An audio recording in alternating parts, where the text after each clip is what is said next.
ঢাকা বিশ্ববিদ্যালয় শুধুমাত্র একটা ক্যাম্পাস না, ঢাকা বিশ্ববিদ্যালয় মানে একটা ভয়, একটা চ্যালেঞ্জ, একটা স্বপ্ন যা অনেকেই ছুঁতে চায়, কিন্তু খুব কম মানুষই সেটা ছুঁয়ে দেখতে পারে।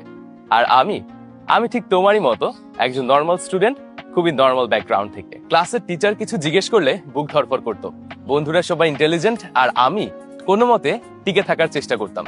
অতঃপর ঠিক করলাম আমি ঢাকা বিশ্ববিদ্যালয়ের বি ইউনিটে আইন বিভাগে পড়াশোনা করব। তাই সেই নোটবুক, একটা পুরাতন ফোন আর এক রাশ স্বপ্ন নিয়ে শুরু হলো আমার ভর্তি যুদ্ধ। প্রথম দিকে পড়তে বসলে মাথা ধরে যেত, মক টেস্টে খারাপ হওয়ার কারণে মন ভেঙে যেত, কিন্তু কখনো আমি হাল ছাড়িনি। রাত 4টা অব্দি পড়াশোনা করে নিজেকে বলতাম তুই পারবি। অতঃপর রেজাল্টের দিন আমি ঢাকা বিশ্ববিদ্যালয় বি ইউনিটে চান্স পাই। র্যাঙ্ক ছিল 12তম এবং আমি আমার স্বপ্নের ডিপার্টমেন্টে অধ্যয়নের সুযোগ পাই। মা কাঁদছে আর বাবা হেসে বলল আমার ছেলে আজকে পেরেছে। আজকে আমি এই ক্যাম্পাসে ক্লাস করি এবং তোমাদের মতো স্বপ্নবাজদের গাইড করি। তাই তুমি যদি চাও তুমিও পারবে।